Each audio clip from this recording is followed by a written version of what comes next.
ನಿಮ್ಮ ಎಲ್ಲರ ಪಾತ್ರನ ನಾನು ಮಾಡಿದ್ದೀನಿ ಸಿನಿಮಾದಲ್ಲಿ. ಒಂದು ಪತ್ರಕರ್ತೆಯ ಪಾತ್ರ ಮಾಡಿದ್ದೀನಿ. ಪತ್ರಕರ್ತೆಯಾಗಿ ಒಂದಷ್ಟು ಏನ್ ಹೇಳೋದು ಹಾವಳಿ ಕೊಡ್ತೀನಿ. ಈಗ ಹೇಗೆ ಸ್ನೇಹಪ್ರಿಯ ಸರ್ ಸ್ವಲ್ಪ ಕೊಟ್ರಲ್ಲ ನಮ್ಮ ಡೈರೆಕ್ಟ್ರಿಗೆ, ಆ ರೀತಿ ನಾನು ಒಂದು ಹಳ್ಳಿ ಇರುತ್ತೆ, ಹಳ್ಳಿ ಜನಕ್ಕೆ ತುಂಬಾ ಹಿಂಸೆ ಮಾಡ್ತಾ ಇರ್ತೀನಿ.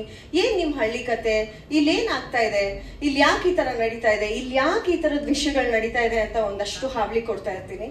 ಅಂಡ್ ಅಲ್ಲಿ ನಾನು ಹೀರೋ ಅವ್ರನ್ನ ಮೀಟ್ ಮಾಡ್ತೀನಿ. ಸೊ ಅಲ್ಲಿಂದ ಕತೆ ಹೇಗೆ ಓಪನ್ ಆಗುತ್ತೆ ಅಂತ. ಸೊ ಅನು ಮ್ಯಾಮ್ ಹೇಳ್ದಂಗೆ ಅವಿನಾಶ್ ತುಂಬಾ ಚೆನ್ನಾಗಿ ಕತೆ ಮಾಡ್ಕೊಂಡಿದ್ರು, ತುಂಬಾ ಪ್ರಿಪೇರ್ ಆಗಿದ್ರು. ಪ್ರತಿಯೊಂದು ಅವ್ರಿಗೆ ಹಿ ಹ್ಯಾಡ್ ನೋ ಡೌಟ್ಸ್. ಅಂದ್ರೆ ಏನು ಅಂತ ಕೇಳಿದ ತಕ್ಷಣ ಕೆಲವರು ನಿರ್ದೇಶಕರು ಬೆಬೆಬೆ ಆಗ್ಬಿಡ್ತಾರೆ, ಏನ್ ಹೇಳೋದು, ನನ್ನ ಪಾತ್ರ ಏನು ಅಂತ ಕೇಳಿದ ತಕ್ಷಣ ಅವ್ರಿಗೆ ಹೆಂಗ್ ಹೇಳೋದು ಅಂತ ಗೊತ್ತಿರಲ್ಲ. But Avinash was very clear. ನಿಮ್ ಪಾತ್ರ ಹೀಗೆ, ನೀವ್ ಈ ತರ ಇರ್ತೀರಾ, ತುಂಬಾ ಇನ್ಕ್ವಿಸಿಟಿವ್ ಆಗಿರ್ತೀರಾ, ಪ್ರತಿಯೊಂದು ವಿಷಯದ ಬಗ್ಗೆನೂ ನಿಮಗೆ ತುಂಬಾ ಕ್ಯೂರಿಯಾಸಿಟಿ ಇರುತ್ತೆ, ಆ ತರದ್ದು ಅಂತ. ಸೊ ಅಂಡ್ ನಮ್ಮ ಪ್ರೊಡ್ಯೂಸರ್ ರಾಜ್ ಅವರು ನಿಜವಾಗ್ಲೂ ಹೇಳ್ಬೇಕು, ಹೊಸಬ್ರು ಆದ್ರೆ he has been such a wonderful person. ನಾವು ಹೆಂಗೆ ಅಂತ ಹೇಳಿದ್ರೆ, ಈಗ ನಿಮ್ಗೆಲ್ಲರಿಗೂ ಗೊತ್ತು ಪೇಮೆಂಟ್ಸ್ ಹೆಂಗ್ ಬರುತ್ತೆ ಅಂತ ಹೇಳಿದ್ರೆ, ಒಂದ್ ಸ್ಕೆಡ್ಯೂಲ್ ಆಗುತ್ತೆ, ಒಂದ್ ಸ್ಕೆಡ್ಯೂಲ್ಗೆ ಒಂದು ಪೇಮೆಂಟ್ ಕೊಡ್ತಾರೆ, ಅದಾದ್ಮೇಲೆ ನೆಕ್ಸ್ಟ್ ಸ್ಕೆಡ್ಯೂಲ್ ಸ್ಟಾರ್ಟ್ ಆಗೋಕೆ ಮುಂಚೆ ಒಂದು ಪೇಮೆಂಟ್ ಆಗುತ್ತೆ, ಡೇಟ್ ಫಿಕ್ಸ್ ಆಗುತ್ತೆ. ಡೇಟ್ ಇನ್ನೇನು ಇನ್ನೊಂದು 10 ದಿನದಲ್ಲಿ ಡೇಟ್ಸ್ ನಮಗೆ ಕೊಟ್ಟಿರ್ತಾರೆ. ಅವಿನಾಶ್ ಅವ್ರು ಫೋನ್ ಮಾಡಿ, ಮೇಡಮ್ ರೆಡಿ ಇರಿ, 10ನೇ ತಾರೀಕಿಂದ ಶೂಟಿಂಗ್ ಅಂದ್ರೆ 5ನೇ ತಾರೀಕಿಗೆ ರಾಜ್ ಅವ್ರು ಪೇಮೆಂಟ್ ಹಾಕ್ಬಿಟ್ಟಿರ್ತಾ ಇದ್ರು. He used to be so amazing.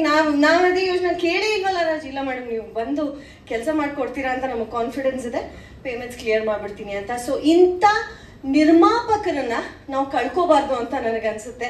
So ದಯವಿಟ್ಟು ಅವ್ರಿಗೆ ಸಪೋರ್ಟ್ ಮಾಡಿ, ಹಗ್ಗ ನಮ್ಮ ಸಿನಿಮಾನ ಗೆಲ್ಸಿ, ನಿಮ್ಮೆಲ್ಲರ ಪ್ರೋತ್ಸಾಹ ಬೇಕು ಅಂತ ನಾನು ಕೇಳ್ಕೊಂತೀನಿ.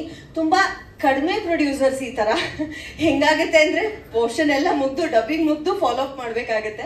ಬಟ್ ನಿಜವಾಗ್ಲೂ ಈ ತರದ ಪ್ರೊಡ್ಯೂಸರ್ಸ್ ಇನ್ನಷ್ಟು ಬಂದ್ರೆ, ಹನುಮ ಹೇಳ್ದಂಗೆ ಇನ್ನಷ್ಟು ಸಂಸಾರಗಳು ಅವರು ಬದುಕೊಂತಾರೆ, ಇನ್ನಷ್ಟು ಫ್ಯಾಮಿಲೀಸ್ಗಳು ಖುಷಿಯಾಗಿರ್ತವೆ ಈ ತರ ಪ್ರೊಡ್ಯೂಸರ್ಸ್ ಮುಂದೆ ಬಂದ್ರೆ. ಸೊ ನಿಮ್ಮೆಲ್ಲರ ಪ್ರೀತಿ ನಮ್ಮ ಸಿನಿಮಾ ಮೇಲಿರ್ಲಿ. ಅಂಡ್ ವೇಣು ಅವರು ಹೊಸ ನಟ, ಸ್ವಲ್ಪ ಹೆದರ್ಕೊಳ್ತಾರೆ, ಸ್ಟೇಜ್ ಫಿಯರ್ ಇದೆ. ಬಟ್ ನಿಮ್ಮ ಸಾಂಗ್ ನೋಡಿದಿರಾ, ಮದನ್ ಹರಿಣಿ ಮಾಸ್ಟರ್ ಕೊರಿಯೋಗ್ರಫಿ ಹೇಗನ್ಸ್ತು? ಹಾವಳಿ ಹಾಡು ನೋಡಿದ್ರ? ಪ್ಲೇ ಮಾಡಿದ್ರು ಎಸ್. ಸೊ ಸೋನು ನಿಗಮ್ ಅವರು, thank you. So Sonu Nigam ಅವರು ಹಾಡಿದ್ದಾರೆ, ಯೋಗರಾಜ್ ಭಟ್ರು ಲಿರಿಕ್ಸ್ ಬರ್ದಿದ್ದಾರೆ, ಬ್ಯೂಟಿಫುಲ್ ಹಾಡು. ಏನ್ ಸ್ನೇಹಿತರೆ ಸರ್ ನಿಮ್ದು ಕಾಮೆಂಟ್ಸ್?